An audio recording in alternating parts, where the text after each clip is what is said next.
World's biggest astrology community in Tamil. Online Astro TV, வாழ்வின் வெளிச்சம்.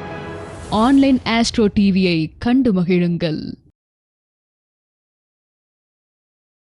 ஜோதிட பிரபஞ்ச குழு அறக்கட்டளையின் 59வது மாதாந்திர கருத்தரங்கிற்கு வருகை புரிந்துள்ள அனைத்து ஜோதிட சொந்தங்களையும் மீண்டும் ஒரு முறை வருக வருகென இருக்கரம் கூப்பி வரவேற்று எனது உரையை தொடங்குகிறேன். நாம் இன்றைக்கி என்ன தலைப்பில் பேச போகிறோன்னா, வாடிக்கையாளர்களின் அனுபவத்தில் 100% வெற்றி கண்ட அனுபவ பரிகாரங்களை பற்றி நம்ம பேச போகிறோம். ஒவ்வொரு மாதமும் நம்ம வித்தியாசமான தலைப்புகளில் ஒரு டாபிக் எடுத்து பேசுவோம். இன்றைக்கி ரொம்ப ரியாலிட்டியாக அனுபவத்தில் சொல்லக்கூடிய பரிகாரங்கள் எப்படிலாம் வெற்றி அடையுது, அதை வெற்றி அடைஞ்சதுக்கப்புறம் ஒவ்வொரு வாடிக்கையாளர்களும் நமக்கு என்ன மாதிரி ஃபீட்பேக் கொடுக்குறாங்க, அதுலேருந்து நம்ம என்ன மாதிரி கருத்துக்களை ஆராய்ச்சி பண்ணணும் அப்படிங்கிற கருத்துக்களை அனுபவ பரிகாரங்களையும் இன்றைக்கி நான் உங்கள்கிட்ட ஷேர் பண்ணிக்க போகிறேன். முதல்ல ஒரு ஜோதிடருக்கு என்ன தகுதி இருக்கணும் அப்படின்னா, ஆராய்ச்சி மனப்பான்மை ரொம்ப முக்கியமாக இருக்கணும். ஒரு கருத்தை நம்ம ஒரு குருநாதர்கிட்ட படிக்கிறோன்னா அந்த கருத்துக்கள் எங்கே வேலை செய்யுது, எங்கே வேலை செய்யாமல் போகிறது, யாருக்கு வேலை செய்யுது, எந்த ஜாதகத்துக்கு வேலை செய்யாமல் போகுது அப்படிங்கிற விஷயங்களை தொடர்ச்சியாக நாம் ஆராய்ச்சி பண்ணிக்கிட்டே இருக்கணும். என்னுடைய 10 வருட ஜோதிட அனுபவத்தில் இந்த குணாதிசயம் இருந்ததுனால தான் இன்றைக்கி நிறைய வாடிக்கையாளர்களுக்கு ஒரு சக்ஸஸ்ஃபுல்லான லைஃப்பை அமைச்சு கொடுக்க முடியுது, நிறைய புத்தகங்கள் எழுத முடியுது, 200க்கும் மேற்பட்ட வகுப்புகளை எடுக்க முடிஞ்சுது. அப்போ இந்த ஆராய்ச்சி மனப்பான்மை இல்லைன்னா நம்மளால் சக்ஸஸ்ஃபுல்லாக வர முடியாது. அப்போ இந்த ஆராய்ச்சி மனப்பான்மையோடைய ஒரு வெளிப்பாடு தான் அனுபவ பரிகாரங்கள் அப்படிங்கிற விஷயங்களை நம்ம எடுக்க முடியும். ஒரு ஜாதகத்தை பார்க்கும்போது கிரகங்களை பார்க்குறோம், பாவங்களை பார்க்குறோம், நட்சத்திரங்களை பார்க்குறோம், பஞ்ச அங்கங்கள்னு சொல்லக்கூடிய கிழமை, நட்சத்திரங்கள், திதி, யோக, கரணம், இப்படி நிறையா கருத்துக்களை நம்ம பார்த்துக்கிட்டு இருக்கோம். ஒவ்வொரு கருத்துக்களுமே ஒவ்வொரு வாழ்க்கையில் ஒரு பிரச்சனைகளை தீர்க்கக்கூடிய ஒரு அமைப்பாக தான் இருக்குது.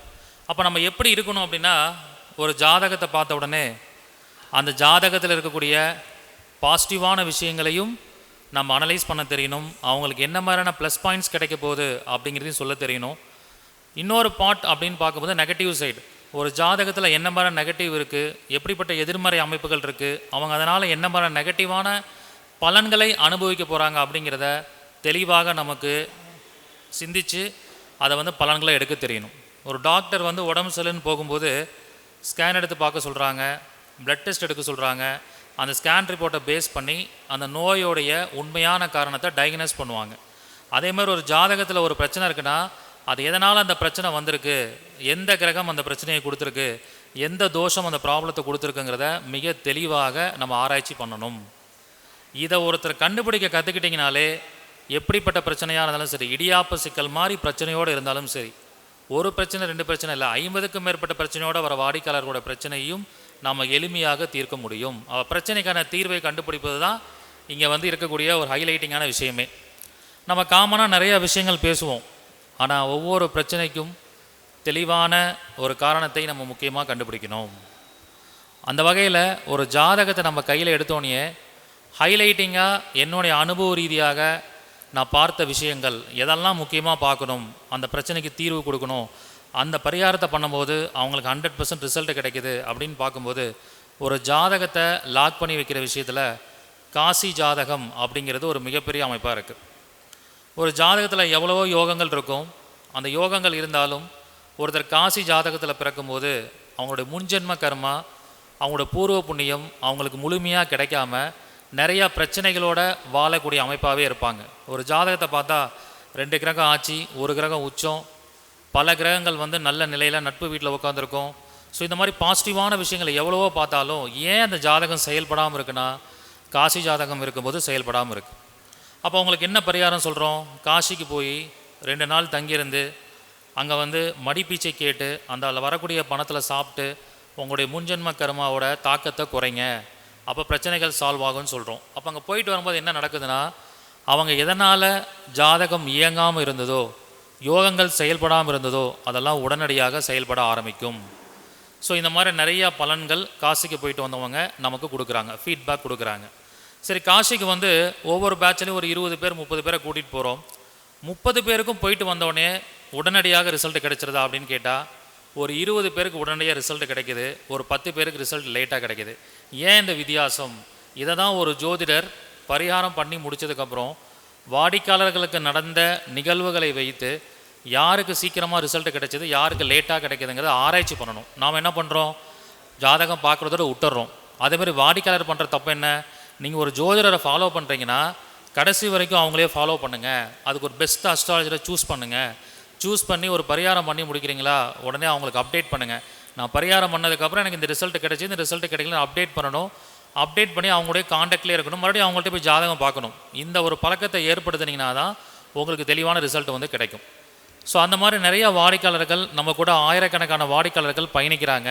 அப்படி ஒரு பரிகாரம் பண்ணிட்டு வந்ததுக்கப்புறம் நிறைய பேர் அந்த ஃபீட்பேக் கொடுப்பாங்க. அப்படி பார்க்கும்போது காசி போயிட்டு வந்தோடனே நான் சொன்ன மாதிரி ஒரு 20 பேருக்கு உடனடியாக ரிசல்ட் கிடைக்கிது, 10 பேருக்கு லேட்டாக கிடைக்கிது. என்ன காரணம் அப்படின்னா, அங்கே சனியோட வலிமை யாருக்கெல்லாம் சிறப்பாக இருக்கிறதோ அவர்களுக்கு உடனடியாக ரிசல்ட் கிடைக்குது. வலிமைனா எப்படி சார், சனி புஷ்கரமில் இருக்கிறவங்க, சனி ஆட்சியாக இருக்கிறவங்க, அவங்க லக்னத்துக்கு சனி யோகாதிபதியாக இருந்து பலமாக இருக்கிறவங்க, உச்சமாக இருக்கிறவங்க, சனி நல்ல தாராபலனில் இருக்கிறவங்களுக்கெல்லாம் இமிடியேட்டாக ரிசல்ட் கிடச்சிருக்கு. அதே மாதிரி யாரெல்லாம் கௌலவ கரணம், சகுனி கரணம், சனியோடைய கரணங்களில் பிறந்தவர்களுக்கும் இமிடியேட்டான ரிசல்ட் வந்து கிடச்சிருக்கு.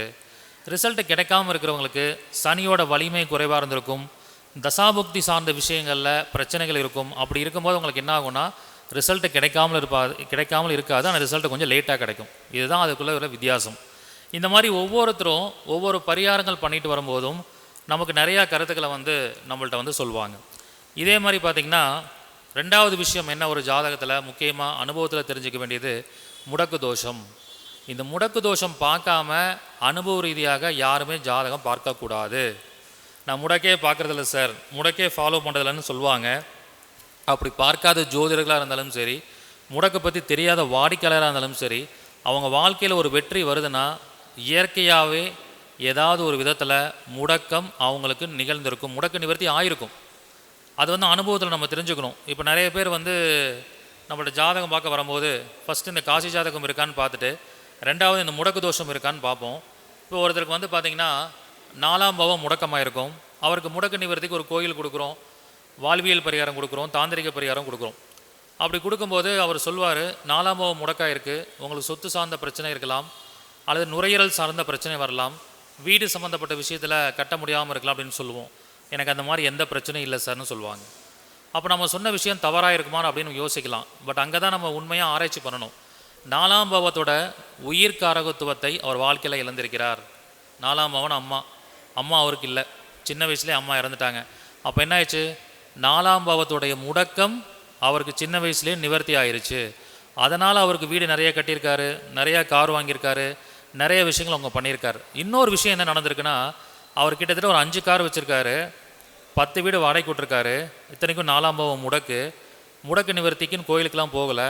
அம்மா அப்படிங்கிற உயிர் காரகத்துவத்தை மட்டும்தான் அவர் இழந்து அதை நிவர்த்தி பண்ணியிருக்காரு. மேலும் என்ன நடந்திருக்குன்னா, அவருக்கு எப்படி தோணுச்சோ தெரில, இயற்கையாகவே நான் எந்த சொத்தையும் எந்த வாகனங்களையும் என் பேரில் வச்சுக்க மாட்டேன் சார், எல்லாமே என் மனைவி பேரில் தான் வாங்குவேன்னு சொல்கிறார். அப்போ பாருங்கள், அவருக்கு முடக்காக இருந்தாலும் அந்த ஜாதகம் எப்படி வேலை செஞ்சுருக்கு. அப்போ பிளைண்டாக 4ஆம் பாவம் முடக்கமாயிடுச்சு, அப்போ அவங்க வீடு கட்ட முடியாது, அவங்களுக்கு ப்ராப்ளம் ஆகிடுன்னு சொல்லக்கூடாது.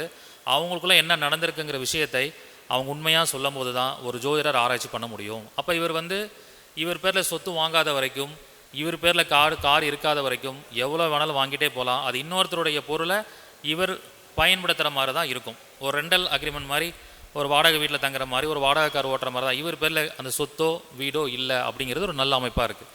இப்படி நம்ம அனுபவ ரீதியாக ஒவ்வொரு விஷயங்களையும் நம்ம ஆராய்ச்சி பண்ண நம்ம கற்றுக்கணும். அதே மாதிரி இந்த முடக்கு தோஷம் அப்படிங்கிற ஒரு அமைப்புக்கு ஏற்ற மாதிரி வேறு என்ன மாதிரி விஷயங்கள்லாம் ஒரு ஜாதகத்தில் பார்க்குறோம் அப்படின்னு பார்த்திங்கன்னா, எந்த ஒரு விஷயத்துக்கும் நம்ம பலன் எடுக்கும் போதும் ஒருத்தர் வந்து முக்கியமாக அதிகப்படியாக ஒரு வாடிக்கையாளர் வந்து கேட்கக்கூடிய விஷயம், எனக்கு நிரந்தரமான வருமானம் வரணும், நிரந்தரமான தொழில் அமையணும், நிரந்தரமாக வேலை அமையணும், நிரந்தரமாக லாபம் கிடைக்கணும், மொத்தத்தில் ஃபினான்ஷியலாக நாங்கள் நல்லா செட்டில் ஆகணும்னு சொல்லி கேட்பாங்க. இது வந்து ஒரு மிகப்பெரிய ஒரு சேலஞ்சிங்கான கொஷின். இந்த சேலஞ்சிங்காக இருக்கக்கூடிய விஷயத்தை நம்ம எப்படி சார் சால்வ் பண்ணுறது, அனுபவ ரீதியாக அந்த ஜாதகத்தை எப்படி ஆராய்ச்சி பண்ணுறது, எப்படி அவங்களுக்கு பலன் சொல்வது அப்படின்னா, ஒரு தொழில் அப்படிங்கிற விஷயத்தை கண்டுபிடிக்கிறதுக்கு நிறைய ரூல்ஸ் இருக்குது.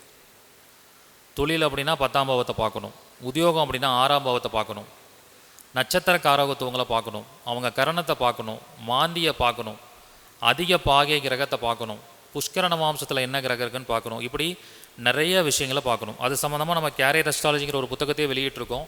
அதில் நிறையா கருத்துக்கள் வந்து கொடுத்துருக்கோம். இது அனுபவ ரீதியாக நம்ம ஒருத்தங்களுக்கு ஜாதகம் பார்க்கும்போது ஒரு மிடில் ஏஜில் இருக்கக்கூடியவங்க ஆல்மோஸ்ட் ஏதாவது ஒரு தொழிலை பண்ணி ஜெயிச்சிருப்பாங்க, அல்லது ஒரு தொழிலை பண்ணி தோற்றுருப்பாங்க, அல்லது அந்த தொழிலில் அப்ஸ் அண்ட் டவுனோட தொழில் பண்ணிகிட்டு இருப்பாங்க. முதல்ல ஒரு ஜாதகத்தில் அவங்க இருக்கக்கூடிய ட்ராக் கரெக்டாக தான் இருக்காங்களா அப்படிங்கிறத நமக்கு சொல்ல தெரியணும். அதுக்கு நம்ம என்ன பண்ணணும்னா ஜோதிடத்தில் நிறைய விஷயங்களை படிக்கணும். நான் ரீசெண்டாக வந்து ஒரு பெரிய டான்ஸ் மாஸ்டர், சினிமாவில் ஒரு டான்ஸ் மாஸ்டராக இருந்த ஒரு வீட்டுக்கு ஜாதகம் பார்க்க போயிருந்தேன். அவரோட ஜாதகம் பார்த்திங்கன்னா கடக லக்னம், லக்னத்துக்கு 10ஆம் இடத்துல குரு இருக்குது. அவர் சித்திரை நட்சத்திரத்தில் பிறந்திருக்கார். அந்த குரு வந்து நின்ற நட்சத்திரம் வந்து பரணி நட்சத்திரம். ஸோ இந்த மாதிரி ஒரு அமைப்பில் இருக்குது. அவர் ரொம்ப காலமாகவே டான்ஸ் ஃபீல்டில் தான் இருந்துக்கிட்டு இருக்காரு. அவர் வந்து நிறையா டான்ஸ் ஸ்கூல் வச்சு நடத்திட்டு இருக்காரு. சினிமாலையும் கொரியோகிராஃபர் பண்ணியிருக்காரு. அப்போ அவர்கிட்ட நான் கேட்குறேன், உங்களுக்கு சினிமாவில் கொரியோகிராஃபர் பண்ணதை விட நீங்கள் டான்ஸ் ஸ்கூலில் தான் பணம் நல்லா சம்பாதிப்பீங்க, இன்னமும் தொடர்ச்சியாக நீங்கள் நிறையா டான்ஸ் ஸ்கூல்ஸ் ஆரம்பிப்பீங்க, வெளிநாடு வெளி மாநிலங்கள் இந்த மாதிரியும் போய் நீங்கள் ஆரம்பிக்க முடியும் அப்படிங்கிற மாதிரி நான் கருத்துக்களை அவருக்கு உறுதியாக சொல்கிறேன். ஏன் நான் சினிமாவில் ஜெயிக்க முடியாது, ஏன் டான்ஸ் ஸ்கூலில் ஜெயிக்க முடியாது ஒரு கேள்வி கேட்குறார். அவருக்கும் கொஞ்சம் அடிப்படை ஜோதிட ஞானம் இருக்குது. அப்போ நான் ஒரு எக்ஸ்ப்ளனேஷன் கொடுக்குறேன். எப்பயுமே ஒரு தொழில் செய்யக்கூடிய அமைப்பில் 10ஆம் இடத்தோட குரு சம்மந்தப்படும் போது சொல்லி கொடுக்கக்கூடிய துறையில் தான் அவங்க ஜெயிக்க முடியும். கடகலக்கணத்து குரு யார்? 9 குடைவனாகவும் வரார். அப்போது ஒரு குருவாக இருந்து தான் அவர் ஜெயிக்க முடியும். மேலும் அவருக்கு வந்து டான்ஸை குறிக்கக்கூடிய ஒரு நட்சத்திரம் இருக்குது. அந்த நட்சத்திரமும் அவருடைய ஜென்ம நட்சத்திரத்துக்கு 20வது நட்சத்திரம். சித்திரை நட்சத்திரத்துக்கு திருவாதிரை எத்தனை வருங்க? 20வது நட்சத்திரமா? பொருளாதாரத்தையும் சம்பத்தையும் கொடுக்கக்கூடிய நட்சத்திரமா? டான்ஸ் நடனத்தை குறிக்கக்கூடிய நட்சத்திரமே என்ன? திருவாதிரை தான். ஏன்னா திருவாதிரையில் பிறந்தவர் யார்? ருத்ரன். அவர் தான் ருத்ர தாண்டவம் ஆனவர். டான்ஸுக்கான கடவுள் அப்படின்னு பார்த்தீங்கன்னா யார் வருவாங்க? சிவபெருமான் தான் வருவார். அப்போ ஒரு பிறந்த நட்சத்திரமே திருவாதிரை. அப்போ சித்திரைக்கு அது 20வது நட்சத்திரம் அப்படிங்கிறனால அதுவும் சம்பத்தை கொடுக்கக்கூடிய அமைப்பாக அமைஞ்சிருச்சு. மேலும் குரு 10ல் இருக்குது, அதுவும் வந்து கற்பிக்கக்கூடிய தொழிலாக அமைஞ்சிருச்சு. அதனால் அவர் வந்து கிட்டத்தட்ட தமிழ்நாடு முழுக்க பார்த்திங்கன்னா ஒரு 70க்கும் மேற்பட்ட ஸ்கூல்கள் வந்து வச்சுருக்கார். அப்போ எந்த அளவுக்கு அந்த ஜாதகம் வேலை செய்து பாருங்கள். அப்போ அனுபவ ரீதியாக இந்த காரகத்துவங்கள்லாம் ஒரு ஜாதகத்தில் நமக்கு ஒப்பிட்டு பார்க்க தெரியணும். இதே குரு 10ல் இல்லாமல், குருவோட தொடர்பு 10ல் இல்லாமல் இருந்திருந்தால் அவருக்கு அந்த மாதிரி கற்பிக்கக்கூடிய விஷயம் அவரோட லைஃப்பில் நடந்திருக்காது. இப்படி ஒவ்வொரு இடங்கள்லையும் நீங்கள் ஜாதகம் பார்க்கும்போது மிக சிறப்பான ஒரு தகவல்களையும் அவங்களுக்கு ஆணித்தரமாக சில கருத்துக்களையும் வழிகாட்டுதல் கொடுக்கணும் அனுபவ ரீதியாக. அப்போ அந்த மாதிரி அனுபவ ரீதியாக நம்ம இந்த ஜோதிடத்தை பார்க்கும்போது உண்மையாகும். அதுக்கு நிறையா விஷயங்களை நம்ம ஆராய்ச்சி பண்ணணும்.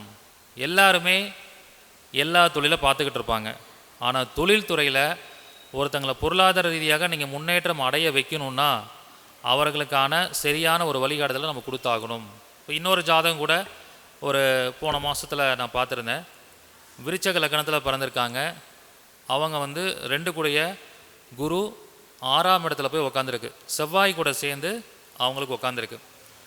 10 கூடைய சூரியன் வந்து 7ஆம் இடத்துல ரோகிணி நட்சத்திரத்தில் வந்து உக்காந்துருக்கு. அவங்க வந்து ஒரு தோல் நோய் மருத்துவர், தோல் நோய் சிறப்பு மருத்துவர்.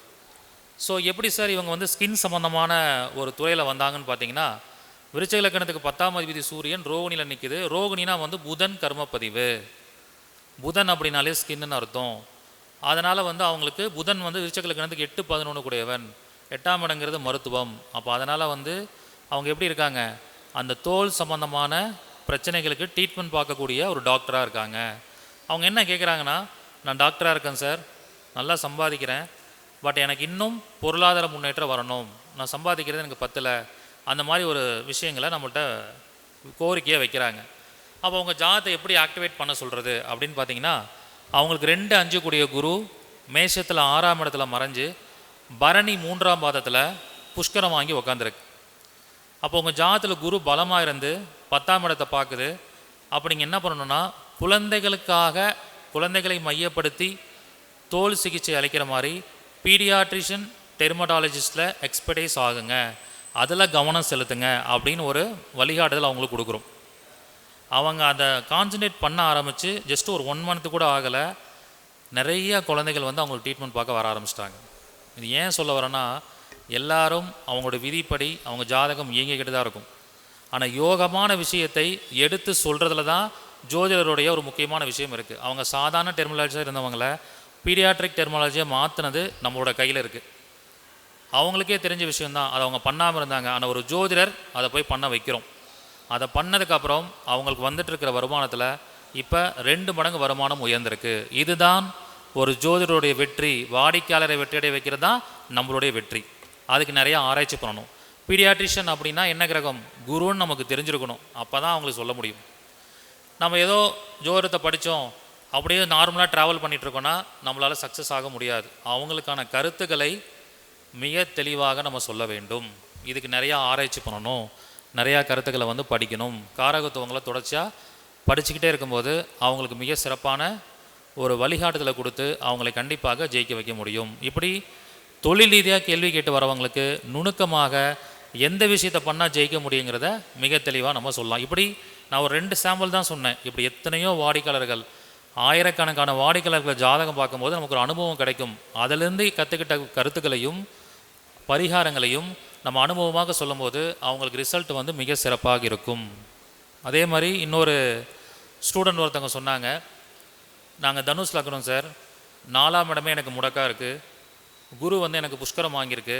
நான் கிளாஸில் அடிக்கடி சொல்லுவேன், புஷ்கரம் வாங்கியிருந்தால் சொந்த வீடு அமையும், நல்ல ஆடை ஆபரணங்கள் அமையும், சொகுசான வாழ்க்கை அமையும், நல்ல வண்டி வாகனம் அமையும், இதெல்லாமே அமையும்னு சொல்லியிருந்தேன். ஆனால் முடக்கு அப்படிங்கிற ஒரு விஷயம் புஷ்கரத்தை செயல்பட விடாமல் தடுக்கும்னு சொல்லியிருந்தேன். அப்போ அவங்க தனுஷ் லக்னத்தில் பிறந்திருந்து 4ஆம் அதிபதி குரு 4லேயே இருந்து உத்திரட்டாதி 2ஆம் பாதத்தில் இருக்குது புஷ்கரத்தில். அவங்களுக்கு என்ன இருக்குன்னா, முடக்கு நிவர்த்தி பண்ணுறதுக்கு முன்னாடி வரைக்கும் சொந்தமாக வீடு வாங்க முடியல, எத்தனை சொத்து வாங்கினாலும் விற்கிற மாதிரி சூழல், ஒரு நல்ல கார் வாங்க முடியல, கார் வாங்கினாலும் அது பிரச்சனையாகிட்டே இருக்குது. ஆனால் முடக்கு நிவர்த்தி பண்ணிட்டு வந்ததுக்கப்புறம் என்ன நடந்ததுன்னா, அவங்க இருக்கிற வீட்டையே அவங்க ஓனர் நீங்கள் வாங்கிக்கிறீங்களா சொந்தமாக அப்படின்னு கேட்குறாங்க. அப்போ எப்படிப்பட்ட ஒரு மாற்றத்தை கொடுக்குது பாருங்கள். குரு புஷ்கரத்தில் இருக்கிறனால உடனடியாக அந்த ரிசல்ட்டு கிடைக்குது. அப்போ உங்களுக்கு என்ன ஆகுது, உங்களுக்கு ஆச்சரியமாக இருக்குது. முடக்கு நிவர்த்தி பண்ணிட்டு வந்து 1 வாரத்தில் இந்த வீட்டை நீங்கள் வாங்கிக்கிறீங்களான்னு அவங்க ஹவுஸ் ஓனர் கேட்குறாங்க. ஏன் அந்த முடக்கு நிவர்த்தி பண்ண உடனே வீடு சம்மந்தப்பட்ட விஷயம் நல்லது நடக்குதுன்னா, அவங்களுக்கு முடக்கு ஆகியிருக்கிறதே 4ஆம் இடம் தான். அப்போ அங்கே ஒரு நிவர்த்தியை பண்ணி அந்த முடக்கை நிவர்த்தி பண்ணும்போது 4ஆம் பாவம் சார்ந்த விஷயத்தில் அவங்களுக்கு ஒரு பெஸ்ட்டு ரிசல்ட் அப்படிங்கிறது கிடைக்கிது. இந்த மாதிரி நம்ம அந்த கான்செப்டை பார்க்கணும். இப்படி ஒவ்வொருத்தரும் அவங்க முடிச்சுட்டு வந்து ஃபீட்பேக் சொல்லும்போது தான் நமக்கும் அனுபவங்கள் நிச்சயமாக கிடைக்கும் அப்படிங்கிறத நம்ம பார்க்கலாம். அதே மாதிரி இந்த முடக்கு சார்ந்த விஷயத்தில் ஒரு அனுபவ ரீதியாக பார்த்தது என்னென்னா, முடக்கு நிவர்த்தி பண்ணணும்னு நினைக்கிறவங்க எல்லாரும் நீங்கள் உங்கள் ஃபேமிலிக்கே ஜாதகம் பார்த்து உங்கள் ஃபேமிலி மெம்பர்ஸ் எல்லாருக்கும் முடக்கு நிவர்த்தி பண்ணுங்கள். அப்போ ரிசல்ட் வந்து 200% பர்ஃபெக்டாக இருக்கும். என்ன காரணம் அப்படின்னு பார்க்கும்போது, இப்போ ஒருத்தருக்கு வந்து 5ஆம் இடம் முடக்குனா, 5ஆம் இடங்கிறது பூர்வ புண்ணியம் சார்ந்த விஷயம். அப்போ அவங்க முடக்கை நிவர்த்தி பண்ணுறாங்க, 5ஆம் இடமும் கிளியர் ஆகிடுது. இதே அவங்களுடைய மனைவி ஜாதகத்தில் 8ஆம் இடம் முடக்குனா என்ன தெரியுங்களா ஆகும்? 8ஆம் இடங்கிறது கணவனுக்கு எத்தனாவது ஸ்தானமாக வரும்? 7க்கு 2 கணவனுக்கு வருமானம். அப்போ மனைவிக்கு 8ஆம் இடம் முடக்காக இருந்து நிவர்த்தி பண்ணாத வரைக்கும் கணவனுடைய வருமானத்தில் தடை இருந்து கொண்டே இருக்கும். அப்போ கணவனுடைய வருமானத்தில் என்ன பண்ணணும்? தடையை நீக்க வேண்டும். அதே மாதிரி ஒரு குழந்தை பிறகுது, அந்த குழந்தையோட ஜாதகத்தில் என்ன முடக்கு அப்படின்னு சொல்லி பார்த்தீங்கன்னா, அந்த குழந்தையோட ஜாதகத்தில் 7ஆம் இடம் முடக்காக இருக்குது. அவர் முடக்க நிவர்த்தி பண்ணிடுறாரு, மனைவியோட முடக்கையை நிவர்த்தி பண்ணிடுறாரு. அவங்களுக்கு ஒரு குழந்தை பிறகுது. குழந்தை பிறந்ததுக்கப்புறமும் மறுபடியும் பொருளாதார முடக்கம் வருது. ஏன்னா குழந்தையோட ஜாதகத்தில் 7ஆம் இடம் முடக்கு. 7ஆம் இடம் முடக்குனா என்ன நடக்கும்? அப்பாவுக்கு அது 11ஆம் இடம். அப்போ அப்பாவோட லாபத்தை அதை தடுக்கும். அப்போ குழந்தைக்கு உடனடியாக முடக்கு நிவர்த்தி பண்ணாதான் அப்பாவுக்கு பொருளாதார முன்னேற்றம் இருக்கும். இப்படி ஒவ்வொருத்தரோட வாழ்க்கையிலையுமே நம்ம முடக்கு நிவர்த்திங்கிறது அவங்களோட சுய ஜாதகத்துக்கு, மனைவி ஜாதகத்துக்கு, குழந்தை ஜாதகத்துக்கு இப்படி ஜாதகத்தை பார்த்து மிக தெளிவாக செஞ்சிடணும். ஏன் இந்த முடக்கை இவ்வளோ ஸ்ட்ரெஸ் பண்ணி சொல்கிறேன் அப்படின்னா, ஒரு மனிதனோட வாழ்க்கையில் 80% பிரச்சனையை தீர்க்கக்கூடிய ஒரே ஆயுதம் முடக்கு நிவர்த்தி தான். அதுக்கு ஆயிரக்கணக்கான ஜாதகம் எடுத்துக்காட்டாக நாங்கள் வச்சுருக்கோம். நிறைய பேருக்கு சொல்லி அந்த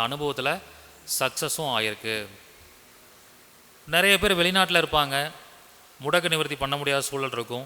இங்கே இருக்கிறவங்களுக்கே முடக்கு நிவர்த்தி பண்ண முடியாத சூழல் இருக்கும். அவங்களுக்கு வாழ்வியல் பரிகாரமாக அவங்க செஞ்சுக்கும் போதும் முடக்கு நிவர்த்திகள் நிறையா ஏற்படுது. நம்முடைய தனபாக்கிய மேடம் அவர்களுக்கு சூரியன் தான் முடக்கு. கன்னி லக்னம் 12ஆம் இடம் அவங்களுக்கு முடக்கா வருது.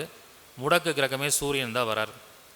அன்றைக்கி அவங்க முடக்கு கோயிலுக்கு போயிருக்கணும், ஏதோ ஒரு சூழலில் போக முடியாமல் போயிடுச்சு.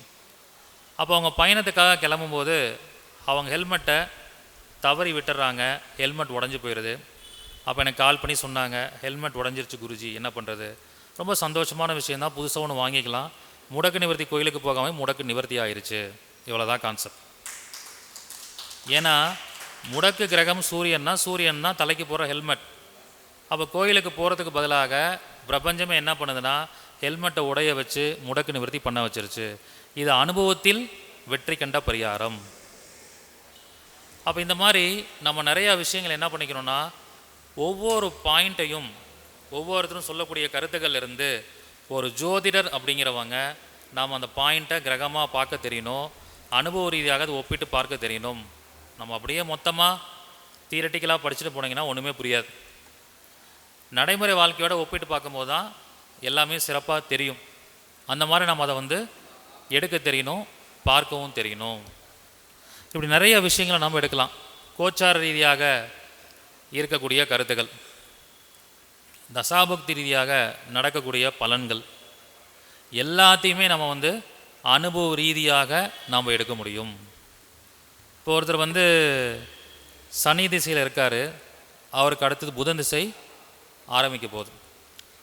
அந்த புதன் அவருக்கு ஜாதத்தில் ரொம்ப பலமாக இருந்து திசை ஆரம்பிக்கும் போது அவருக்கு ஒரு கன்ஃபியூஷன்ஸ் வருது. என்ன கன்ஃபியூஷன்னா, சனி திசை தான் இன்னும் நடந்துக்கிட்டு இருக்கா, இல்லை புதன் திசை வேலை செய்ய ஆரம்பிச்சிருச்சா? நான் பொதுவாக நிறையா வகுப்புகளில் சொல்லுவேன், ஒரு திசை ஆரம்பிக்க போதுன்னா அனுபவ ரீதியாக அந்த திசை மொத்தம் எத்தனை ஆண்டுகள் நடைபெற போதோ அதை அப்படியே மாதமாக கன்வர்ஷன் பண்ணுங்கள். புதன் 17 வருஷம்னா 17 மாதத்துக்கு முன்னாடியே அந்த திசை செயல்பட ஆரம்பிச்சிடும். ராகு 18 வருஷம்னா 18 மாதத்துக்கு முன்னாடியே ராகு திசை பலன் கொடுக்க ஆரம்பிச்சிடும். சூரியன் 6 வருஷம்னா 6 மாதத்துக்கு முன்னாடியே அது பலன் கொடுக்க ஆரம்பிச்சிடும். இது எப்படி சார் அனுபவ ரீதியாக தெரிந்து கொள்வது? இது எப்படி நம்ம அறிகிறது? அந்த திசைக்கான பலன்கள், அந்த திசை கிரகத்திற்கான காரகத்துவங்கள் உங்கள் வாழ்க்கையில் சிறப்பாக செயல்பட ஆரம்பிச்சிடும். நான் இன்றைக்கி காலையில் கூட கேசவன் சாரை பார்த்து பேசிகிட்டு இருந்தோம். அவர் ஸ்டூடெண்ட்டாக லாஸ்ட்டு ஒரு 1.5 வருஷமாக நம்ம கூட பயணிக்கிறார். கேசவன் யாருடைய பேர்? பெருமாள். எத்தனையோ மாணவர்கள் இருந்தாலும் அவர் நம்ம கூட ரொம்ப இணக்கமாக இருக்கார். நல்ல ஒரு நாலேஜபிள் ஸ்டூடெண்ட்டாக அவர் ட்ராவல் பண்ணிகிட்ருக்கார். அப்போ எனக்கு புதன் திசை இன்னும் ஒரு 3 மாதத்தில் ஆரம்பிக்க போகுது. ஆனால் அவர் 1 வருஷத்துக்கு முன்னாடியே பெருமாள் பெயர் கொண்ட நபர் நம்ம கூட ட்ராவல் பண்ண ஆரம்பிச்சிட்டாரு. அப்போ புதன் திசை செயல்பட ஆரம்பிச்சிருச்சு அப்படின்னு சொல்கிறோம். புதன் திசை நான் ஆரம்பிக்கவே இல்லை. இது வரைக்கும் நம்ம 5 புக் பப்ளிகேஷன்ஸ் ஆரம்பித்து ரிலீஸ் பண்ணிட்டோம். அப்போ இது சனி திசை கொடுத்ததா புதன் திசை கொடுத்ததா ஒரு கன்ஃபியூஷன் இருக்கும். புதன் திசை தான் இந்த வேலையை செய்து கொண்டிருக்கிறது. அதே மாதிரி நவ திருப்பதி அடிக்கடி போகிற சூழல் ஏற்பட்டுருச்சு டூர் மூலிமா. இப்படி எல்லா அமைப்புகளும் அந்த திசை ஆரம்பிக்கிறதுக்கு 17 மாதத்துக்கு முன்னாடியே செயல்பட ஆரம்பிச்சிருச்சு. இது ஏன் சொல்கிறேன்னா, அனுபவ ரீதியாக நம்ம வாழ்க்கையில் என்னென்ன நடக்குங்கிறத நீங்கள் ஒரு ஜோதிடர் அப்படிங்கிறவங்க ஆராய்ச்சி பண்ணிக்கிட்டே இருக்கணும். அப்போ அது ஒரு வேளை பாசிட்டிவாக இருந்தால் பிரச்சனை இல்லை, ஒரு நெகட்டிவாக இருந்தால் என்ன ஆகும்? பாதிப்புகளை கொடுக்க ஆரம்பிச்சிருமா? அப்போ அதற்குண்டான பரிகாரங்களை பண்ணணுமா? போன 50வது மீட்டிங்கில் ஆம்புலன்ஸ் நம்ம ரிலீஸ் பண்ணணும். ஏன் கடவுள் இந்த வாய்ப்பை கொடுக்குறாருன்னு ஆராய்ச்சி பண்ணி பார்க்கும்போது புதன் 8 கூடையவன், 8ஆம் இடங்கிறது தான் அவசர ஊர்தி. அப்போ அதை நம்ம வாழ்க்கையில் பரிகாரமாக செய்ய வைக்கிறார் கடவுள். பிரபஞ்சம் யாருடைய வாழ்க்கையில் தானாகவே எல்லா பரிகாரத்தையும் செய்ய வைப்பாருன்னா, நீங்கள் பிரபஞ்சத்துக்காக நிறையா நன்மைகள் செய்ய ஆரம்பித்தா பிரபஞ்சம் உங்களை எல்லா சூழல்லேருந்தும் காப்பாற்றும். இதுதான் ரூட். நான் மட்டும்தான் நல்லா இருப்பேன், எனக்கு மட்டும்தான் எல்லாம் வேணும்னு சொல்லிட்டு சுயநலமாக யாராவது செயல்பட்டிங்கன்னா பிரபஞ்சம் தக்க நேரத்தில் நம்மளை கைவிட்டுரும். அதாவது உதவிகளை நீங்கள் எந்த ஒரு எதிர்பார்ப்பும் இல்லாமல் தொடர்ச்சியாக பண்ணிக்கிட்டே இருக்கணும். அதுலேயும் குறிப்பாக பார்த்தீங்கன்னா, உங்களுக்கு தானாக உதவி கேட்டு யாராவது வராங்கன்னா அந்த உதவியை நிராகரிக்கக்கூடாது. உங்களால் முடிஞ்ச அளவுக்கு அந்த உதவியை செய்யுங்க. ஏன்னா பிரபஞ்சம் நமக்காக உருவாக்கி கொடுக்குற ஒரு ட்ராக், நம்மளை காப்பாற்றுறதுக்காக உருவாக்குற ஒரு ஆயுதம் தான் நம்மள்ட்ட டைரெக்டாக வந்து உதவி கேட்கக்கூடிய அமைப்பு. நீங்களாக போய் உதவி கேட்குறதுக்கும் உங்களுக்கு தானாக தேடி வந்து ஒருத்தவங்க உதவி கேட்குறாங்கன்னா அங்கே பிரபஞ்சத்துடைய ஏதோ ஒரு சூட்சமம் ஒளிஞ்சிட்ருக்குன்னு அர்த்தம். ஸோ அப்படி நாம் இந்த விஷயங்களை வந்து பார்க்கணும். இப்படி ஒவ்வொரு விஷயங்களையும் நாம் இதை எடுத்துக்கொள்ளணும். அப்போ தான் இந்த கான்செப்டை வந்து நம்ம புரிஞ்சுக்க முடியும். அதே மாதிரி கர்மா தியரியில் நிறைய அனுபவங்களை நாம் கற்றுக்கொள்ள வேண்டும். நம்மள்ட்ட ஒருத்தர் வந்து ஜாதகம் பார்க்கும்போது கேட்குறார், என்னோடய பையனுக்கு வேலையே எனக்கு கிடைக்கல சார், அப்படி வேலைக்கு போனாலும் 6 மாதத்துக்கு ஒரு தடவை வேலை மாறிக்கிட்டே இருக்கார், நாங்களும் நிறையா பரிகாரம் பண்ணிட்டோம், லட்சக்கணக்கான பரிகாரங்கள் வந்து செலவு பண்ணிட்டோம் பரிகாரத்துக்காக அப்படின்னு சொல்கிறார். என்னெல்லாம் பரிகாரம் பண்ணிங்க சார்? ஒவ்வொரு ஜோசியரை பார்த்தோம் சார். அவர் வந்து ஆக்சுவலி நார்த் இந்தியாவெலாம் சொல்லவே தேவையில்லை, லேக்ஸ் கணக்கில் பரிகாரம் பண்ணுவாங்க. அதுக்கப்புறம் சவுத் இந்தியன் அஸ்ட்ராலஜரையும் பார்த்தோம், அங்கேயும் வந்து பரிகாரம் பண்ணணும், எந்த பரிகாரமும் வேலை செய்யலை சார் அப்படின்னு சொன்னார். நான் ஒரே ஒரு விஷயம் கர்மா தியரி படி அவர்கிட்ட கேள்வி கேட்டேன், நீங்கள் என்ன சார் பண்ணிகிட்ருக்கீங்க அப்படின்னு. நான் வந்து ஒரு சென்ட்ரல் கவர்மெண்ட் எம்ப்ளாயாக இருக்கேன் சார், முழுவதுமாக பணி முடிந்து நான் ரிட்டையர்மெண்ட் ஆகிட்டேன், உங்கள் வேலையில் ஏதாவது பிரச்சனை வந்து தான் கேட்டேன். எந்த பிரச்சனையும் வந்ததில்லை சார், நான் வந்து 25 வயசுலேயே வேலைக்கு போயிட்டேன், கிட்டத்தட்ட முழு சர்வீஸ் பண்ணி இன்றைக்கி எனக்கு மாதம் 1.5 லட்ச ரூபா பென்ஷன் வந்துக்கிட்டு இருக்கு, நான் நல்லா சந்தோஷமாக இருக்கும் சார் அப்படின்னாங்க. உங்கள் மனைவி என்ன சார் பண்ணுறாங்கன்னு கேட்டேன். என்னோடய மனைவியும் வந்து அவர் வந்து யூபியில் இருக்கக்கூடிய பர்சன், யூபி கவர்மெண்ட்டில் வேலையில் இன்னும் இருந்துக்கிட்டு இருக்காங்க, அவங்களுக்கு இப்போ 52 வயசு ஆகுது, இன்னும் அவங்களுக்கு ரிட்டையர்மெண்ட் ஆகிறதுக்கு டைம் இருக்குது சார் அப்படின்னு சொல்கிறார். அப்போ இது கர்மா தியரிப்படி என்ன சொல்ல வருதுன்னா, அந்த பையனோட அப்பா அம்மா 2 பேருமே பர்ஃபெக்டான ஜாபில் இருந்திருக்காங்க. அப்பா ரிட்டையர்மெண்ட் ஆகிட்டார், அம்மா இன்னும் ஸ்டில் ஜாபில் இருக்காங்க. 2 பேருக்கும் சம்பளம் வருது, அப்பா ரிட்டையர்மெண்ட் ஆகியும் பென்ஷன் வருது. அந்த குடும்ப வருமானம் பார்த்திங்கன்னா 2 பேருடைய வருமானமே கிட்டத்தட்ட ஒரு 3 லட்ச ரூபா வருது. அப்போ இதுக்கு பேர் என்னென்னா கர்மா டிரான்ஸ்ஃபர்னு பேர். அவங்க அப்பா அம்மா வேலைக்கு போகாமல் இருந்திருந்தால் இந்த பையனுக்கு நல்ல வேலை அமைஞ்சிருக்கும். அப்போ அந்த பையனோட உத்தியோக கர்மாவை அவங்க அப்பா அம்மாவே அதை டிரான்ஸ்ஃபர் பண்ணிக்கிட்டு பயன்படுத்திகிட்டு இருக்கிறனால அந்த குடும்பத்தோட கார்மிக் அக்கௌண்ட்டில் புண்ணியம் குறைவாக இருக்குது. அப்போ நான் என்ன சொன்னேன், எப்போ உங்கள் மனைவி வேலையை விட்டு நிற்கிறாங்களோ அப்போ தான் உங்கள் பையனுக்கு வேலை கிடைக்கும். ஸோ உங்கள் பையனுக்கு நிரந்தரமாக வேலை கிடைக்கணும்னா யோசிக்காமல் கண்ணை மூடிட்டு விஆர்எஸ் எழுதி கொடுங்கன்னு சொன்னேன். அவங்க என் பையனோட கேரியர் தான் முக்கியம்னா, பையனை கல்யாணம் பண்ணணும்ல, அப்பா அம்மா என்ன சம்பாதிச்சாலும் சொத்து சேர்த்துருந்தாலும் பையன் என்ன வேலையில் இருக்காங்கன்னு கேட்பாங்க. அவங்க தன்னோட வேலையை தியாகம் பண்ணாங்க. விஆர்எஸ் கொடுத்ததுக்கப்புறம் வித்தின் 6 மாதத்தில் அந்த பையனுக்கு வேலை கிடைச்சிருச்சு. இதுக்கு லட்சக்கணக்கான பரிகாரம்லாம் தேவையில்லை. இதுக்கு என்ன தேவை? விஆர்எஸ் எழுதி கொடுக்குறது தான் பரிகாரம். இந்த மாதிரி ஒரு விஷயத்தை நமக்கு ஆராய்ச்சி பண்ணி இந்த நோய்க்கு இந்த மருந்து கொடுத்தா சரியாகுங்கிறத ஒரு ஜோதிடர் தெரிஞ்சு வச்சுக்கணும். வேலை கிடைக்கலன்னு வந்தோன்னு என்ன பண்ணுவோம்? தமிழ்நாட்டில் ஏகப்பட்ட கோயில் இருக்குது வேலைக்காக, எல்லாருக்கும் அந்த கோயில் அனுப்பிச்சி விட்டால் போயிடும், வேலை கிடைச்சிருமா? ஒவ்வொரு நோயாளிக்கும் ஒவ்வொரு நோயோட தன்மையும் நோயோட தீவிரத்தை பொறுத்து நம்ம சிறப்பான மருந்து கொடுக்கணும். அதுதான் ஒரு எக்ஸ்பர்ட்டான ஒரு அஸ்ட்ராலஜரோட வேலை.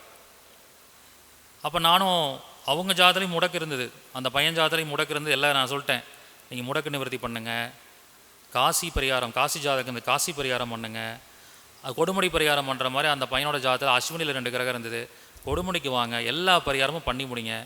எல்லா பரிகாரம் பண்ணி முடித்தோடனே உங்கள் மனைவி விஆர்எஸ் ஒத்துக்குவாங்கன்னு சொன்னேன். அப்போ ஒரு நிகழ்வு நடக்குவதற்கு சில பேர் ஒத்துக்க மாட்டாங்க. அந்த ஒத்துக்கிற மனப்பான்மை எப்படி வரும்னா பரிகாரம் பண்ணதுக்கப்புறம் வரும். அதுக்காக தான் இவ்வளோ பரிகாரமும் பண்ண சொல்கிறோம். இது நிறைய பேருக்கு புரியாது. அப்போ கொடுமுடி பரிகாரத்தாலேயோ காசி பரிகாரத்தில் நடந்ததுன்னு கேட்டால் அதுவும் ஒரு காரணம். இவங்க ஒரு வேளை இந்த பரிகாரம் பண்ணிட்டு விஆர்எஸ் கொடுக்காமல் இருந்தால் அந்த பையனுக்கு வேலையே கிடைக்காது. அப்போ அவங்க ரிட்டையர்மெண்ட் ஆகிறதுக்கு 8 வருஷம் இருக்குது, அது வரைக்கும் அந்த பையன் வேலை இல்லாமல் இருக்க முடியும். அவனுக்கு இப்போ 27 வயசு ஆயிடுச்சு, எப்போ வேலை கிடச்சி எப்போ கல்யாணம் பண்ணுறது? அப்போ ஒவ்வொரு பாயிண்ட்டையும் பரிகாரங்களாகவும் அணுக தெரியணும், சைக்காலஜிக்கலாகவும் அணுக தெரியணும், கர்மா தியரிப்படியும் அணுக தெரியணும். அப்படி அணுகுனா மட்டும்தான் அவங்க கேரியரில் நிச்சயமாக ஜெயிக்க முடியும். இப்படி நம்ம அந்த விஷயங்களை பார்க்கணும். இப்படி நிறைய அனுபவ பரிகாரங்களை நம்ம சொல்லிகிட்டே போகலாம். அதே மாதிரி ஒரு பொண்ணு ஜாதகம் பார்க்க வராங்க, எங்கள் வீட்டுக்காரருக்கு எப்பயுமே பிரச்சனை இருந்துக்கிட்டே இருக்குது சார் அப்படின்னு சொல்கிறாங்க. அப்போ அவங்க ஜாதகத்தை பார்த்தா அந்த ஜாதகத்தில் செவ்வாய் கேது இருக்குது. செவ்வாய் கேது இருந்தாலே பொதுவாக கணவனோட சில பிரச்சனைகள் இருக்கும். ஒரு பெண் ஜாதகத்தில் கணவனை குறிக்கக்கூடிய காரகம்னா செவ்வாய் தான். அப்போ என்னுடைய கணவனுக்கு நிரந்தரமான வருமானம் இல்லை, பிரச்சனைகள் இருக்குது அப்படின்னு சொல்கிறாங்க. அப்போ அவங்க நிறையா பரிகாரம் பண்ணியிருக்கேன் சார், ஆனால் எந்த பரிகாரமும் சக்ஸஸ் ஆகலை அப்படின்னு சொல்கிறாங்க. அப்போ நான் என்ன சொல்லணும்னா, உங்களுக்கு அடிக்கடி பல்லு பிரச்சனை வருதா அப்படின்னு கேட்டேன். ஆமாம் சார், எனக்கு பல்லு ப்ராப்ளம் இருக்குது. நீங்கள் என்றைக்கு உங்களுடைய பல் சார்ந்த பிரச்சனைகளை தீர்க்குறீங்களோ அன்றைக்கி தான் உங்கள் வீட்டுக்காரருக்கு நிரந்தரமான வருமானம் வரும், பிரச்சனைகள் தீரும்னு சொன்னேன். அவங்க அதுக்காக ஒரு டென்டிஸ்ட்டை பார்த்து பல் சார்ந்த பிரச்சனையை சால்வ் பண்ணதுக்கப்புறம் அவங்க வீட்டுக்காரருக்கு நிரந்தரமான வருமானம் அமைஞ்சிருச்சு. அவள் வீட்டுக்காரருடைய பிரச்சனைக்கு எங்கே தீர்வு இருக்குது? மனைவியோட பல்லில் இருக்குது. பல்லுக்கும் வீட்டுக்காரருக்கு என்ன சம்பந்தம்? எல்லாமே கிரக காரகத்துவம். செவ்வாயினா பல்லு, செவ்வாயினா கணவன் காரகன். அப்போ பல்லில் பிரச்சனை வர பெண்களுக்கெல்லாம் வீட்டுக்காரருக்கு பிரச்சனை இருக்கும். இதுதான் காரகத்துவங்களை சூட்சமாக பார்க்குற விஷயம். இப்போ நம்ம ஒரே மாதிரி ஒரு கண்ணோட்டத்திலே ஜோதிடத்தை பார்க்கக்கூடாது, வித்தியாசமான கண்ணோட்டத்தில் பார்க்கணும். அது ஒன்றும் வித்தியாசம்னு இல்லை, காரகத்துவங்களை நம்ம எல்லாத்தையோட இன்டர்கேட் பண்ண தெரியணும். அந்த இன்டர்கேட் பண்ண தான் நமக்கு ஒரு நல்ல ரிசல்ட் அப்படிங்கிறது கிடைக்கும். நம்ம போடுற ட்ரெஸ்ஸிலிருந்து நம்ம செயல்படுற செயல்பாட்டிலேருந்து எல்லாத்துக்குமே ஒரு காரணம் இருக்கும். சுக்கிரன் கெட்டு போனவங்க வீட்டில் அடிக்கடி கண்ணாடி உடைஞ்சாதான் அதுக்கு பரிகாரம். சுக்கிரன் நல்லா இருக்கிறவங்க வீட்டில் கண்ணாடி உடையாமல் இருக்கிறது தான் பரிகாரம். அப்போ ஒரே வீட்டில் கண்ணாடி உடையிறது பரிகாரமாக இருக்குது, கண்ணாடி உடையாமல் இருப்பது பரிகாரமாக இருக்குது. இப்படி நாம் அதை நுணுக்கமாக நமக்கு பார்க்க தெரியணும். சில பேரை புத்தகத்தை பைண்டிங் பண்ணி நல்லா சிறப்பாக புத்தகத்தை எடுத்துகிட்டு போனால் தான் அந்த குழந்தை நல்லா படிக்கும்னு சில பேருக்கு பரிகாரம் சொல்லியிருக்கேன். ஏன்னா அந்த குழந்தைக்கு புதன் நல்லாயிருக்கும். இதே புதன் கேது, புதன் ராகு சேர்க்கை இருக்கக்கூடிய குழந்தைங்களுக்கு புத்தகத்தை நீட்டாக பைண்டிங் பண்ணி வச்சுக்கூடாது, புத்தகத்தை கிழிச்ச புத்தகமாக தான் வச்சு படிக்கணும், அப்போ தான் நல்லா படிப்புறோன்னு சொல்லியிருக்கேன். ஏன்னா புதன் கேதுனா கிழிந்து போன புத்தகம்னு அர்த்தம். இப்படி ஒவ்வொருத்தருக்கும் பரிகாரங்கள் கொடுக்கும்போது அனுபவ ரீதியாக அது எப்படி இயங்குது அப்படிங்கிறத நம்ம பார்க்க வேண்டும். இப்போ எல்லா விஷயங்களும் எடுத்துக்கலாம். இன்றைக்கி காலையில் நான் ட்ரெஸ் பண்ணும்போது கூட white shirt, green shirt, blue shirt எல்லாமே இருந்துச்சு. ஆனால் ஒயிட் ஷர்ட் போடணுங்கிற எண்ணம் தான் இன்றைக்கி வந்திருக்கு. ஏன்னா இன்றைக்கி மக நட்சத்திரம், மகம்னா சந்திரனோட கர்மப்பதிவு, அவன் மனசு சந்திரனை நோக்கி தான் போகும். ஸோ அப்போ ஒவ்வொரு விஷயத்தையுமே கிரக காரகத்துவங்களாக நமக்கு பார்க்க தெரியணும். இப்போ இன்றைக்கி இரவு 7 மணிக்கு திருச்சியிலேருந்து மலேசியா போகிறேன், சரிங்களா? இன்றைக்கி டிக்கெட் பார்த்திங்கன்னா ஏர் ஏஷியாவில் தான் டிக்கெட் புக் பண்ணியிருக்காங்க. டிக்கெட் புக் பண்ணது 2 மாதத்துக்கு முன்னாடி புக் பண்ணிட்டாங்க. நாளைக்கு மலேசியாவில் ஒரு கான்ஃபரன்ஸ் இருக்குது, அங்கே கருணாநாதனை பற்றி ஸ்பீச் கொடுக்க கூப்பிட்ருக்காங்க, கெஸ்ட்டாக கூப்பிட்ருக்காங்க, அதுக்காக நம்ம போகிறோம். அப்போ ஏர் ஏஷியாவில் ஏன் எனக்கு டிக்கெட் புக் பண்ணியிருக்காங்க? ஏர் ஏஷியாவோட கலர் என்ன யாருக்கா தெரியுமா? ஏர் ஏஷியா விமானத்தோடைய கலர் என்ன? ஏர் ஏஷியாங்கிறது சிகப்பு கலரில் இருக்கும். பார்த்துருக்கீங்களா? நீங்கள் எல்லாம் நெட்டில் உடனே போய் பாருங்கள். ஒரு ஜோதிடருடைய வேலை பார்க்கக்கூடிய ஒவ்வொரு விஷயங்களையும் கிரகங்களாக பார்க்கணும். உடனே கூகுள் எதுக்காக வச்சுருக்காங்க? நம்ம கூகுள் தம்பிகிட்ட போய் கேட்கணும். ஏர் ஏஷியான்னு போட்டிங்கன்னா கலர் தெரியும், இண்டிகோன்னு போட்டிங்கன்னா ப்ளூ கலர், ஸ்பைஸ் ஜெட் போட்டிங்கன்னா ரெட் கலர், ஏர் இந்தியா எக்ஸ்பிரஸ் ஆரஞ்சு கலர். இப்படி எல்லாத்தையும் கிரகங்களாக பார்க்க தெரியணும். நம்ம வேடிக்கை மட்டும் பார்க்கக்கூடாது, அந்த வேடிக்கையோடு சேர்ந்து அது என்ன கிரகம்னு பார்க்க தெரிஞ்சால் தான் நீங்கள் அடுத்தது ஒரு ப்ரொடிக்ஷனை கரெக்டாக கொடுக்க முடியும். இப்போ கரெக்டாக இன்றைக்கி பயணம் பண்ணும்போது நாளைக்கு போய் இறங்கும்போது பூர நட்சத்திரம் வந்துடுமா? பூரத்தோட கர்மப்பதிவு என்ன? செவ்வாய். அதனால தான் ஏர் ஏஷியாவில் டிக்கெட் புக் பண்ணியிருக்காங்க. இதே சனியோட இதாக இருந்தால் இண்டிகோவில் பண்ணியிருப்பாங்க. எல்லா இயக்கங்களும் நம்மளை இயக்க வைக்கிறது என்னென்னா கிரகங்கள் தான் நம்மளை இயக்க வைக்கிது. மலேசியாவில் இல்லாத அஸ்ட்ராலஜரே கிடையாது. மலேசியாவில் இருக்கக்கூடிய ஜோதிடர்கள் எல்லாமே நம்மள்ட்ட நிறைய கிளாஸஸ் படிக்கிறாங்க. ஆனால் போன முறை பார்த்திங்கன்னா நான் மலேசியா போகும்போது சொந்தமாக டிக்கெட் போட்டு 1 லட்ச ரூபா செலவு பண்ணி மலேசியா போயிட்டு வந்தேன். அங்கே உறவினருடைய கல்யாணத்துக்கும் போயிட்டு அங்கே போய் நிறையா மாணவர்களுக்கு வகுப்பு எடுத்துகிட்டு அப்பாயின்மெண்ட்ஸும் பார்த்துட்டு வந்தோம். அங்கே ஒரு மலேசியா சங்கத்தில் பேச சொல்லியிருந்தாங்க. அப்போ கர்மா தியரியை பற்றி பேசியிருந்தேன். ஒரு 100 பேர்கிட்ட வந்திருந்தாங்க. அவங்க என்ன சொன்னாங்கன்னா, அடுத்த முறை நாங்கள் ஃப்ளைட் டிக்கெட் புக் பண்ணி கொடுக்குறோம், ரூம்ஸ் அக்கமடேஷன் ரெடி பண்ணி கொடுக்குறோம், உங்கள் கருத்துக்களை நீங்கள் பயணம் பண்ணி எங்களுக்காக கொடுத்துட்டு போங்கன்னு சொல்லி இன்றைக்கி ஸ்பான்சர்ஷிப்பில் நம்மளை மலேசியா கூப்பிட்ருக்காங்க. அவங்க ஸ்பான்சர்ஷிப் கொடுக்கலைனாலும் நாம் சொந்தமாக போகிற அளவுக்கு இறைவன் நமக்கு எல்லா வசதியும் கொடுத்துருக்கார். இது ஏன் நான் சொல்ல வரேன் தெரியுங்களா? நீங்கள் வெறும் மனிதராக இருந்தால் உங்களுக்கு மரியாதை கிடைக்காது. ஆனால் ஒரு திறமையான ஜோதிடராக இருந்து பாருங்கள், எப்படி கல்வி பெற்றவர்களுக்கெல்லாம் சென்ற இடமெல்லாம் சிறப்போ, அதே மாதிரி ஜோதிடத்தை திறமையான முறையில் அணுகிறவங்களுக்கு உலகம் முழுவதும் உங்களுக்கு புகழ் கிடைக்கும். இமிக்ரேஷனில் நீங்கள் போய் டிக்கெட் செக் பண்ணும்போது கேட்பாங்க, ஒரு குறிப்பிட்ட டிகிரி முடிச்சிருந்தாலோ இல்லை 10ஆம் வகுப்புக்கு முன்னாடி முடிச்சிருந்தீங்கன்னா நீங்கள் எவ்வளோ ரிங்கிட் கொண்டு போகிறீங்கன்னு கேட்பாங்க. நம்ம ஒரு குறிப்பிட்ட ரிங்கிட்டு கீழே அமௌண்ட் கம்மியாக வச்சுருந்தா நம்மளை அலோவ் பண்ண மாட்டாங்க இமிக்ரேஷனில். ஏன்னா அங்கே போய் பாஸ்போர்ட் தொலைச்சிட்டா அங்கே வேலைக்கு போய் சம்பாரித்து திரும்பி நம்ம நாட்டுக்கு வரணுங்கிறது ஒரு ரூல் இருக்குது. ஒரு தடவை அப்படி தான் இமிக்ரேஷனில் நான் அமௌண்ட் எடுத்துகிட்டு போயிருந்தேன். அவர் நம்ம ஊருக்காரர் தான். அவர் வந்து கேட்குறாரு, நீங்கள் என்ன ப்ரொஃபஷனில் இருக்கீங்க அப்படின்ட்டு. அஸ்ட்ராலஜர் அப்படின்னு சொன்னோடனே, நான் போய் பாஸ்போர்ட் தொலைஞ்சாலும் ஜோஷியம் பார்த்து சம்பாரித்து திரும்பி என் நாட்டுக்கு வந்துடுவேன், அந்த அளவுக்கு எனக்கு திறமை இருக்குன்னு நான் கான்ஃபிடெண்ட்டாக சொன்னேன். அப்போ ஜோதிடம் அப்படிங்கிறது உங்கள் கூட இருக்கிற ஒரு ஆயுதம், ஒரு கேடய மாதிரி. ஜாதகமே இல்லாமல் ஒருத்தரை பார்த்து இன்றைக்கி என்ன கோச்சார கிரகம் போயிட்டுருக்கு, இன்றைக்கி என்ன நட்சத்திரம் இயங்கிட்டு இருக்குன்னு சொல்லி அதை வச்சு ஸ்பாட்டில் நீங்கள் பலன் சொல்ல முடியும். அப்போ ஜோதிடம் உங்களை எப்போதுமே ஒரு உயர்வான இடத்துல வச்சுருக்கோம். அதற்கு உண்டான மதிப்பையும் மரியாதையும் நம்ம கொடுக்கணும். ஸோ இந்த மாதிரி நிறைய விஷயங்களை அனுபவமாக பகிர்ந்துக்கிட்டே போகலாம். ஆயிரக்கணக்கான காரகத்துவங்கள், லட்சக்கணக்கான காரகத்துவங்கள், பாவ காரகத்துவங்கள், நட்சத்திர காரகத்துவங்கள், இது அத்தனையும் நம்ம வந்து என்ன பண்ண முடியும்னா லைஃப்பில் பயன்படுத்தினா அனுபவ ரீதியாக எப்படிப்பட்ட பிரச்சனையில் வரவங்களுக்கும் நம்ம தீர்வு கொடுக்க முடியும். இதுக்கு வாடிக்கையாளரும் பொறுமையாக இருக்க வேண்டும். அதேமாதிரி நான் எல்லா ஜோதிடர்களுக்காகவும் சப்போர்ட்டாக பேசுகிற விஷயம் என்ன தெரியுங்களா, இந்த 100 ரூபாய்க்கு ஜாதகம் பார்க்குறது, 200 ரூபாய்க்கு ஜாதகம் பார்க்குற பிஸ்னஸே விட்டுருங்க. ஒரு ஜோதிடர் நம்பிக்கையோடு நீங்கள் ஜாதகம் பார்க்குறீங்க, நீங்கள் சொன்ன பலன்கள் நடக்கும்னா 1000 ரூபாய் மினிமம் வாங்க ஆரம்பிங்க, 2000 ரூபாய் மினிமம் வாங்க ஆரம்பிங்க. மேட்சிங் பார்க்குறதுக்கெலாம் 5000 ரூபாய் கம்மியாக வாங்கவே கூடாது. திருமணத்தை முடிவு பண்ணுறதுக்கான ஒரு விஷயத்தை முதல்ல யார்கிட்ட வந்து முடிவு பண்ணுறாங்க? ஜோதிடர். நீங்கள் பார்த்து பொருத்தம் பார்த்து கொடுத்து நீங்கள் டேட் ஃபிக்ஸ் பண்ணதுக்கப்புறம் தான் மண்டபத்துக்கு போய் அட்வான்ஸ் கொடுக்குறாங்க. ஆனால் மண்டபம் எவ்வளோ செலவு பண்ணுறாங்க? 5 லட்ச ரூபா வாடகை உள்ள மண்டபம் பார்க்குறாங்க. ஒரு வாழ்க்கையோட அஸ்திவாரத்தை உருவாக்குறவங்களுக்கு 500 ரூபா ஃபீஸ் கொடுக்க மாட்டாங்க, ஆனால் மண்டபத்துக்கு 5 லட்ச ரூபா கொடுத்து பார்க்குறாங்க. அப்போ இது யார் மேலே தப்புனா, வாடிக்கையாளர். நான் தப்பு சொல்ல மாட்டேன். நம்ம மேலே நம்பிக்கை இல்லாமல் நம்ம என்ன பண்ணுறது, கிடைக்கிற வரைக்கும் கொடுங்க, கொடுத்த வரைக்கும் கொடுங்க, அது பிரச்சனை ஆயிடுச்சுன்னா என்ன பண்ணுறதுன்னு பயத்தில் வாங்குறது. கான்ஃபிடன்ஸ் இருக்கணும் ஜோதிடத்தில். நம்ம கர்மாத்தீ ரீதியாக எல்லாத்தையும் தெளிவாக படிக்க வச்சிங்கன்னா 5000 கேட்டாலும் இன்றைக்கி கொடுக்கறதுக்கு ஆள் ரெடியாக தான் இருக்காங்க. நீங்கள் உங்கள் தகுதியை வளர்த்திக்கணும், கான்ஃபிடன்ஸை வளர்த்திக்கணும், நிறைய ஆராய்ச்சி பண்ணணும், திரும்ப திரும்ப திரும்ப நிறைய விஷயங்களை படிக்கணும். புதுசாக ஒரு மெத்தடு வருதுன்னா அந்த மெத்தடையும் படித்து வச்சுக்கணும். அது அனுபவ ரீதியாக எப்படி செயல்படுது அப்படின்னு பார்க்கணும். தமிழ்நாடு ஃபுல்லாக எல்லா ஜோதிடர்கள்ட்டையும் படிக்கிற மாணவர்கள் நம்மள்ட்டையும் படிக்கிறாங்க.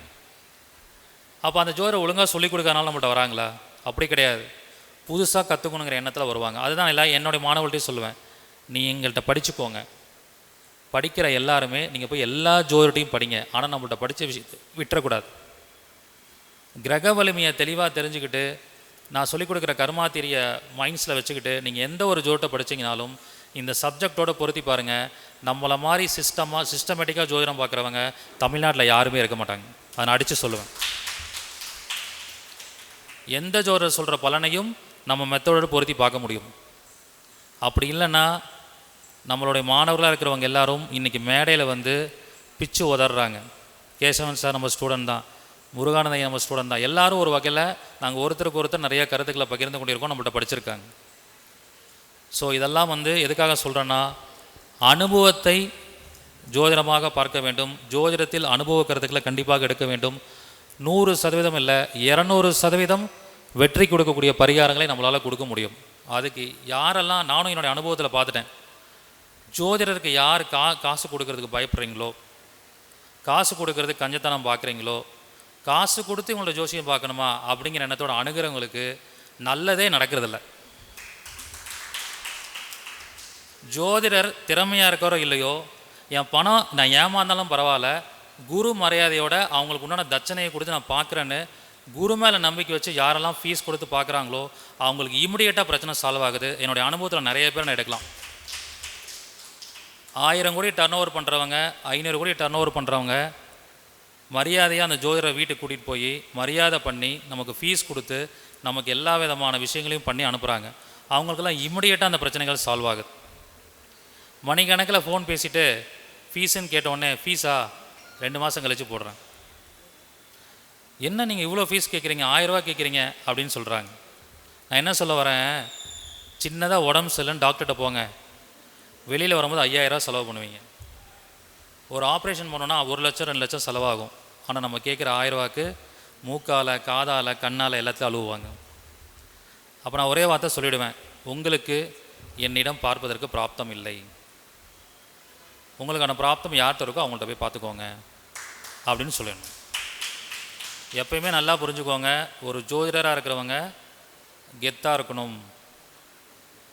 இந்த விஷயத்தில் நான் முதல்ல யாருக்கு நன்றி சொல்லணும்னா, இன்றைக்கி புதுசாக சிஎம் ஆகிருக்கிற விஜய் சார் அவருக்கு நன்றி சொல்லணும். ஏன்னா அவர் என்ன பண்ணியிருக்காரு, ஜோதிடருக்கு அவ்வளோ பெரிய மரியாதை கொடுத்துருக்கார். அவருடைய பர்சனல் அஸ்ட்ராலஜர், பர்சனல் அட்வைசருக்கு ஓஎஸ்டி பதவி கொடுத்தாரு. சில அரசியல் சூழலால் வெளியே வந்துட்டாங்க, வெளியே எடுத்தாலும் அவர் அதற்குண்டான மரியாதை கொடுத்துட்டார்ல, ரிஜிஸ்டர் ஆயிடுச்சுல்ல. அவனுக்கு உலகம் ஃபுல்லாக ஜோதிடத்தில் ஏற்கனவே அந்த கலையை எல்லோரும் நம்பிட்டு இருந்தாங்க. அவர் பண்ண ஒரு காரியத்தால் இன்றைக்கி உலகம் ஃபுல்லாக இருக்கிறவங்க ஜோதிடன்னா இன்னும் ஜோதிடருடைய மரியாதை பல மடங்கு உயர்ந்திருக்குன்னு சொல்லலாம். அப்போ ஒரு சிஎம்ஏ அதை நம்புகிறாரு, அப்போ நானும் நம்பலாம், அப்போ அதில் ஏதோ ஒரு விஷயம் இருக்குது அப்படிங்கிறத உண்மையிலே ஜோதிடத்துறைக்கு அவர் அற்புதமான ஒரு விஷயத்தை பண்ணியிருக்கார். அதுக்கு இந்த தருணத்தில் நன்றிகளையும் நம்முடைய ஜோதிட பிரபஞ்சகுல அறக்கட்டளை சார்பாக தமிழகத்துடைய முதல்வராக பொறுப்பேற்றுள்ள விஜய் அவர்களுக்கு மனமார்ந்த நன்றிகளை தெரிவித்துக் கொண்டு எனது உரையை நிறைவு செய்கிறேன். நன்றி, வணக்கம், வாழ்க வளமுடன். மிக்க நன்றி சார். பொதுவாகவே ஜோதிடம் அப்படிங்கிறது சோதித்து அறிவுதல் இல்லையா? சோதித்து திடமாக ஒரு விஷயத்த சொல்கிறது தான் ஜோதிடம். எந்த ஒரு மனநிலையில் எந்த மனிதன் வந்தாலும் அவங்களுக்கு அவங்களோட விஷயங்கள் ஆணித்தரமாக ஒரு விஷயத்த சொல்லி நம்ம அவங்கள சக்ஸஸ்ஃபுல் பர்சனாக மாற்றுறது அப்படிங்கிறது. அதில் இன்றைக்கி நம்ம தலைவர் சொன்னது பார்த்திங்கன்னா அனுபவ கருத்துக்கள் அப்படின்னாரு, அனுபவ ஜோதிடம் அப்படின்னாரு. அப்போ ஜோதிடம் அனுபவம் இருந்ததுனால தான் இந்த விஷயம். ஒரு எக்ஸாம்பிள் சொன்னார், முடக்கு பற்றி சொன்னார். ஆக்சுவலி அன்றைக்கி எனக்கு முடக்கு அன்னைக்கு அவர் என்னை கம்பல் பண்ணார், முடக்கு கோயிலுக்கு கண்டிப்பாக போகணும் அப்படின்ட்டு. பட் அன்றைக்கி ஓயாமாரியில் பரிகாரம், நம்மளை நம்பி ஒரு 10 பேர் பரிகாரத்துக்கு வந்துட்டாங்க. நான் அங்கே போயிட்டு முடக்கு போக முடியாது, சரி பிரபஞ்சம் அதுக்கு ஏதாவது ஒரு சொல்யூஷன் கொடுக்கும்னு நினச்சிட்டு தான் அன்றைக்கி பரிபூர்ணமாக பரிகாரம் முடிச்சுட்டு வந்தாச்சு. வந்துட்டு அடுத்த நாளும் கரெக்டாக கிளம்பும் போது அந்த ஹெல்மெட் கீழே விழுந்து உடையுது. எங்கே கிளம்புறேன்னா, என் சிஸ்டரோட ஹஸ்பண்ட்க்கு ஒரு ஆப்ரேஷன் பண்ணியிருக்காங்க, அவருக்கு ஹாஸ்பிட்டலில் பார்க்குறக்காக போகிறேன். அப்போ விழுந்து உடையுது. அப்போது நான் முடக்கு பரிகாரம் போல் என்னதான் இருந்தாலும் நம்மளோட தலைவர் சொல்லிட்டாரு போலியேன்னு ஒரு ஃபீலிங் இருந்துச்சு. பிரபஞ்சம் எனக்கு ஈஸியாக அதுக்கான வழி கொடுத்துருச்சு. அப்போ நம்ம ஜோதிடத்தை எந்தளவு உள்வாங்கி நடந்துட்டோம்னா நம்ம வாழ்க்கை நிகழ்வுகளே நமக்கு பரிகாரமாக அமையுங்கிறதுக்கு இது ஒரு எடுத்துக்காட்டு. அதே மாதிரி இப்போ சொன்னார், சுக்கிரனை பற்றி இன்றைக்கி சொன்னார், மகம் நட்சத்திரம் சுக்கிரனோட எனர்ஜி, அதனால் நான் ஒயிட் ஷர்ட் போட்டேன். அதை விட ஒரு பெரிய ஹைலைட்டு, நம்ம ஆன்லைன் அஸ்ட்ரோ டிவி நிறுவனர் முத்துப்பாண்டி எல்லாத்துக்கும் தெரியும், எப்போ வந்தாலும் கலர் கலராக சட்டை போட்டு வருவார், எல்லோவாக போட்டு வருவார், அதுக்கப்புறம் பார்த்திங்கன்னா ஒரு ப்ளூ கலரில் வருவார் அந்த மாதிரி. பட் இன்றைக்கி பார்த்திங்கன்னா ஒரு ஒயிட்டில் பளிச்சுன்னு வந்திருக்காரு, அவர் மக நட்சத்திரம். அப்போ அந்த அனுபவம் அப்படிங்கிறது நம்ம ஜோதிட ரீதியாக எப்படி எடுத்துக்கிறோம். ஸோ இன்றைக்கி நம்ம தலைவர் கொடுத்த அனைத்து கருத்துக்களுமே பொன்னானது. கோல்டன் ரூல்ஸை தேடி எங்கெங்கேயோ போகிறீங்க, இன்றைக்கி அவர்கிட்டருந்து நமக்கு கிடச்சிருக்கு. அவருக்கு ஒரு பலத்த கரதோஷத்துடன் நம்ம எல்லாம் பாராட்டியும் நன்றியும் தெரிவிச்சுக்கிறோம் அவருக்கு. இனி அடுத்தது நம்ம பிஆர்ஓ சொல்கிறாரு, நானும் ஒயிட் ஷர்ட் போட்டிருக்கேன், அவருக்கு மக நட்சத்திரம் 2வது நட்சத்திரம். அப்போ இன்றைக்கி அவர் ஒயிட் ஷர்ட் போட்டு வந்ததுனால கண்டிப்பாக இன்றைக்கி பொருளாதார உயர்வு உண்டு, சரிங்களா? என்ன ஒரு காரணம், என்ன ஹைலைட்டு, அடுத்தது ஸ்டூடெண்ட் சொல்கிறாங்க நானும் ஒயிட் போட்டிருக்கேன்னு.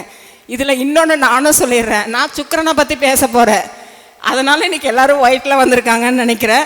எல்லாத்துக்கும் எல்லா விதத்துலேயும் சுக்கிரனுடைய அருள் கிடைக்கட்டும். அவருக்கு நம்மளுடைய பொருளாளர் பொன்னாடை போட்டு சிறப்பு செய்வார். திரு குருஜி வல்லரசு தினேஷ்ராஜா அவர்கள் நம்மகிட்டயே ஜோதிட அனுபவ கருத்துக்களை பகிர்ந்ததுக்காக நம்ம மீண்டும் ஒரு முறை பாராட்டும் நன்றியும் தெரிவித்து கரகோஷம் எழுப்புவோம். நன்றி, வணக்கம்.